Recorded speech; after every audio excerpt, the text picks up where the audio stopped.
सर्वप्रथम Bihar home guard welfare association जो एक सोसाइटीज है, इसमें आए हुए तमाम मीडिया बंधु और पत्रकार बंधुओं का मैं हार्दिक स्वागत करता हूं, अभिनंदन करता हूं, वंदन करता हूं। मैं सुधीश कुमार, महासचिव बिहार होमगार्ड वेलफेयर एसोसिएशन का हूं। हमारे बाएं तरफ हमारे अभिभावक श्री कन्हैया राय उर्फ झलक बाबा, जो प्रदेश अध्यक्ष हैं बिहार के, और गिरिरक्षक और संगठनात्मक कार्यों का इन्हें 40 वर्षों का अनुभव है और अपना ये गिरिरक्षकों के लिए जो कल्याण है वो लगभग 40 वर्षों से करते आ रहे हैं। और हमारे प्रदेश अध्यक्ष न केवल बिहार बल्कि संघ, केंद्रीय संघ में भी राष्ट्रीय प्रधान महासचिव के पद पर कार्यरत है और वहां पर भी मैं राष्ट्रीय प्रवक्ता हूं, नेशनल में भी। और आज का जो समय है जिसमें आप लोगों को आमंत्रित किया गया है, यह मंच है बिहार होमगार्ड वेलफेयर सोसाइटीज का मंच है। और इस मंच में मैं राज्य के, प्रदेश के सभी गिरिरक्षकों का इस मंच पर आह्वान करता हूं कि वो आए यहाँ पर हमारे साथ और अपनी जायज अधिकारों की मांग सरकार से करें। अभी नहीं तो कभी नहीं का नारा अभी मैं इस मंच से अभी जारी करने जा रहा हूं कि अभी अगर आप नहीं जागे तो आप ना केवल 10 साल बल्कि 20 साल पिछड़ जाओगे।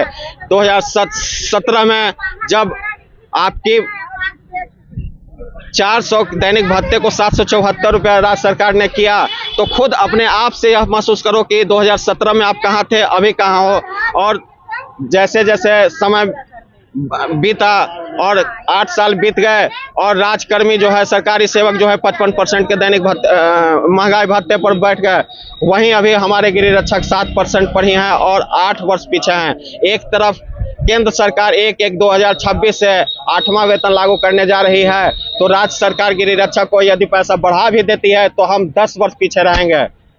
एक तरफ जहां जो राज्य पुलिस, राज्य जिला बल के जो 10 साल 12 साल के जो कर्मी होते हैं, जो सेवा तय कर लेते हैं, उनकी सैलरी 60,000 रुपये के आसपास होती है, वो 2800 के ग्रेड पे में चले जाते हैं, हवलदार भी बन जाते हैं। और एक तरफ हमारे गिरिरक्षक भाई बहन जो है वहीं अभी पर 24,000 रुपये लेने पर मजबूर हैं और 24,000 में भी उनका आंशिक कटौती EPF में होता है। मातृत्व अवकाश उन्हें नहीं प्राप्त होता है। मातृत्व अवकाश के लिए भी हम लोगों ने डिमांड किया है सरकार से कि मातृत्व अवकाश जिस तरह से सरकारी सेवक को, सरकारी महिला कर्मियों को, पुलिस महिला कर्मियों या अन्य विभागों के महिला कर्मियों को 180 दिन का दिया जाता है, तो 90 दिन नहीं, हम लोग 60 दिवस का ही मांग कर रहे हैं सरकार से कि इस मांग को आप लागू करिए। और 774 के स्थान पर 55% जोड़कर यदि सरकार देती हो तो यह अमाउंट जो है 1085 रुपये प्रतिदिन दैनिक भत्ता हो जाएगा। और हमारी मांग है वर्दी भत्ता, जो वर्दी भत्ता अभी सरकार वर्तमान में अल्टरनेट ईयर देती है। 2 वर्षों पर एक बार 10,000 है, तो हम लोगों के बैनर के तले संस्था की यह मांग है कि 10,000 प्रति वर्ष दिया जाए वर्दी भत्ता के मद में।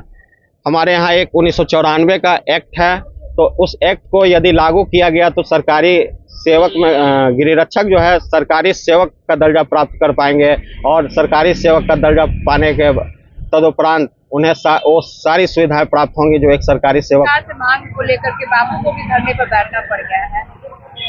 भारत देश को एक बार बापू की जरूरत पड़ी थी, बापू आए थे, भारत आज खुशहाल है। बहुत ही कष्ट में होमगार्ड्स के जवान जी रहे हैं। किस किस कष्ट को मैं गिनाऊं? मैं स्वयं खाली हाथ आकर के मैं माननीय मुख्यमंत्री नीतीश कुमार जी से कहना चाहता हूं, जितने गिरिरक्षक के शरीर पर आप कपड़ा देख रहे हैं ये पहनने के लायक नहीं है। इनके बाल बच्चे, परिवार 2 वक्त की रोजी रोटी के लिए मोहताज है। महंगाई के ज़माने में आज गिरिरक्षक दर दर के ठोकर खा रहे हैं। दलालों और उस बहरूपियों के चंगुल में फंसे हुए होमगार्ड्स कुछ आवाज़ें नहीं निकाल पाई है। इतने दिनों से ये जिस गुलामी की जंजीरों में अपनी जिंदगी व्यतीत कर रही है, आज मुझे गांधी के रूप में दूसरी बार उत्पन्न लेकर के गर्दनी बाग में इसलिए यहाँ आना पड़ा कि आज मैं नीतीश कुमार माननीय मुख्यमंत्री जी से यही कहूँगा कि आज गांधी जी उतरा है, आप इसे आज़ाद कर दो। यह गुलामी की जंजीर में घूट घूट करके जी रहा है, आज़ादी की चीख पुकार लगा रही है, इसकी आवाज़ कोई सुनने के लिए तैयार नहीं है। मैं अपने शब्दों में कहना चाहता हूँ, देख तेरे संसार, नीतीश जी को मैं कहना चाहता हूं गांधी जी के द्वारा, देख तेरे संसार की हालत क्या हो गई भगवान, कितना बदल गया इंसान। सूरज न बदला, चांद न बदला, न बदला ये आसमान, कितना बदल गया इंसान। नीतीश बाबू, आप बिहार के शक्ल और सूरत दोनों को बदला, कुछ नहीं बदला, लेकिन होमगार्ड की सूरत जस की तस अभी भी पड़ी हुई है। आया समय बड़ा बेढंगा, आज आदमी बना लफंगा, कहीं पे झगड़ा कहीं पे दंगा, नाच रहा नर होकर नंगा, छल और कपट के हाथों अपना बेच रहा इंसान, कितना बदल गया इंसान। राम के भक्त रहीम के बंदे, रचते आज फरेब के फंदे, कितने ये मक्कार के अंधे, देख लिए इनके भी धंधे। इन्हीं की काली करतूतों से हुआ ये मुल्क मसान, कितना बदल गया इंसान। जो हम आपस में न झगड़े, बने हुए क्यों खेल बिगड़े, काहे लाखों पर ये उजड़े, क्यों न ये बच्चे माँ से बिछड़े, फूट फूट कर क्यों रोते, प्यारे बापू के ये प्राण, कितना बदल गया इंसान, कितना बदल गया इंसान। देख नीतीश बाबू तेरे संसार की हालत क्या हो गई है भगवान, कितना बदल गया इंसान, कितना बदल गया इंसान। धन्यवाद।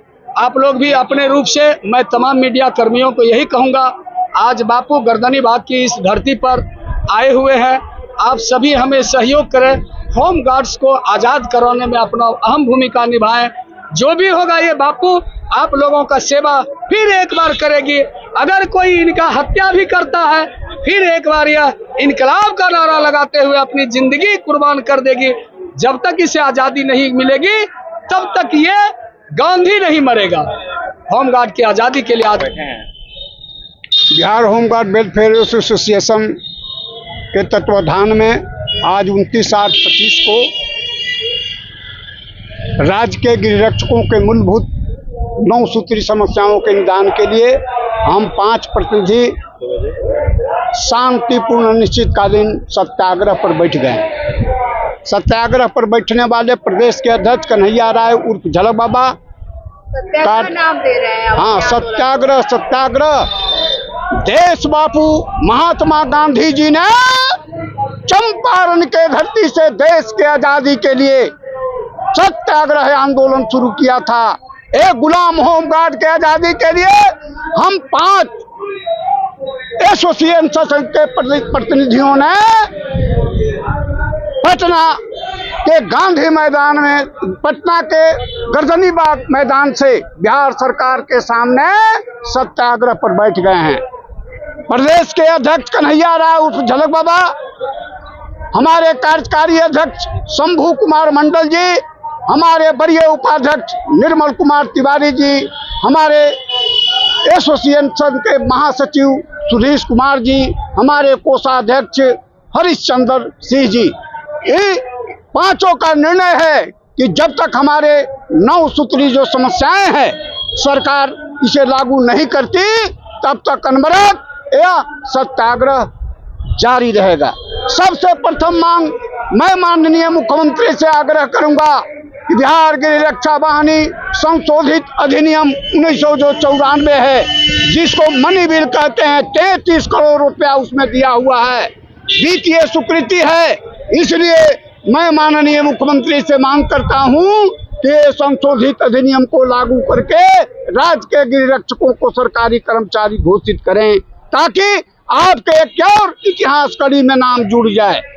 आप एक ऐतिहासिक पुरुष हैं, आप विकास पुरुष हैं, इसमें कहीं शक नहीं है, लेकिन गृह रक्षक आपके अधीन काम करता है, विधि व्यवस्था संधारण के काम करता है, यातायात संचालन के काम करता है, बैंक का काम करता है, रेल में काम करता है, जेल में काम करता है, मद्य निषेध में काम करता है, पुलिस के जितने भी काम है अपने जान के जोखिम में डाल करके 24 घंटा काम करता है। बदले में इस बढ़ती हुई महंगाई में मात्र 774 रुपया उसे भुगतान होता है, जो बहुत कम राशि है। माननीय मुख्यमंत्री जी, गृह रक्षकों के साथ जुड़ करके एक इतिहास बनाने, अगर संशोधित बिल को आप पास करते हैं, लागू कर देते हैं, तो एक पुनः आपका इतिहास बनेगा। हम आपके सिपाही हैं, हम आप पर विश्वास करते हैं, आपके निर्देश पर मर मिटते हैं। इसलिए हम बार बार आग्रह करेंगे कि आप हमारी मांगों को जितना जल्दी हो सके पूरा करें।